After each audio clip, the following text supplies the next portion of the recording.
Hello friends, আজকের recipe হচ্ছে ইলিশ মাছের তেল ঝাল বেগুন পটল দিয়ে। এর জন্য ইনগ্রেডিয়েন্টস নিয়েছি ইলিশ মাছ ভালো করে ধুয়ে পরিষ্কার করে নিয়েছি, একটা বেগুন এরকম পিস পিস করে কেটে নিয়েছি, 5টা কাঁচা লঙ্কা নিয়েছি আর 3টে পটল এরকম স্লাইস করে কেটে নিয়েছি। প্রথমে ইলিশ মাছটাকে হলুদ গুঁড়ো লঙ্কা গুঁড়ো নুন দিয়ে ম্যারিনেট করে নেব। প্রথমে দিচ্ছি হলুদ গুঁড়ো ছোট চামচের 2 চামচ, লঙ্কা গুঁড়ো দিচ্ছি ছোট চামচের 1.5 চামচ, নুন দিচ্ছি ছোট চামচের 1 চামচ আর সামান্য সর্ষের তেল দিয়ে দিচ্ছি।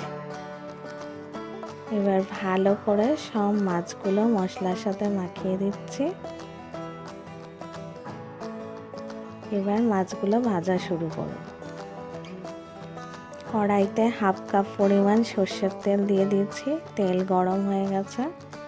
এখন ইলিশ মাছগুলো তেলে ভাজার জন্য দিয়ে দিচ্ছি।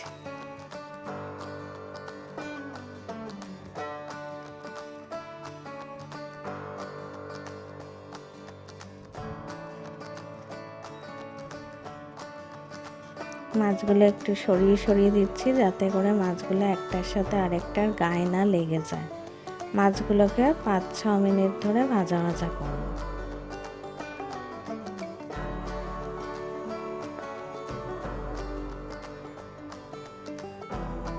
ইলিশ মাছগুলো ভাজা হয়ে গেছে। এখন আমি ইলিশ মাছগুলো বাটিতে তুলে নিচ্ছি।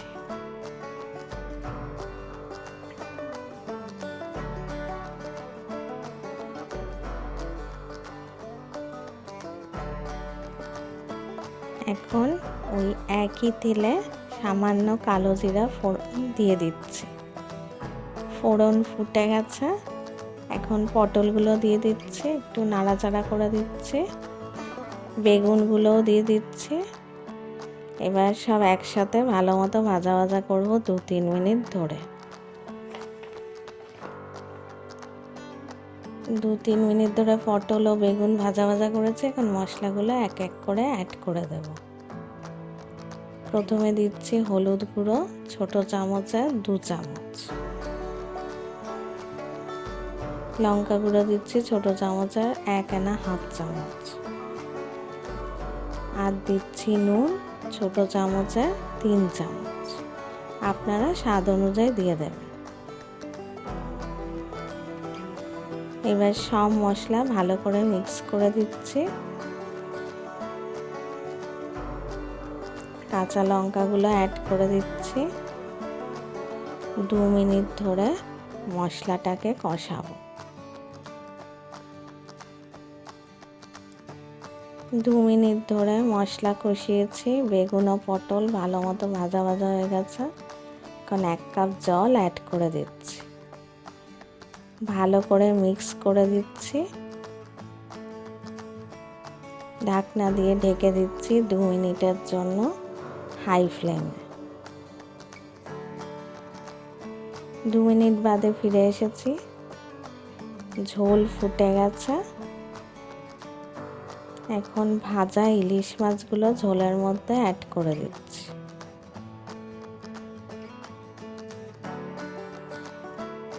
একটু উল্টে পাল্টে মাছগুলোকে ঝোলের মধ্যে ডুবিয়ে দিচ্ছি।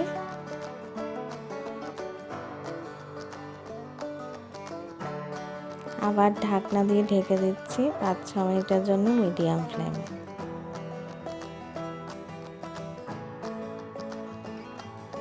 5-6 মিনিট বাদে ফিরে এসেছি। ঢাকনা খুলে দিলাম। ইলিশ মাছের তেল ঝাল রেডি হয়ে গেছে। গ্যাস অফ করে দিলাম। এবার প্ল্যাটার করে ফেলবো।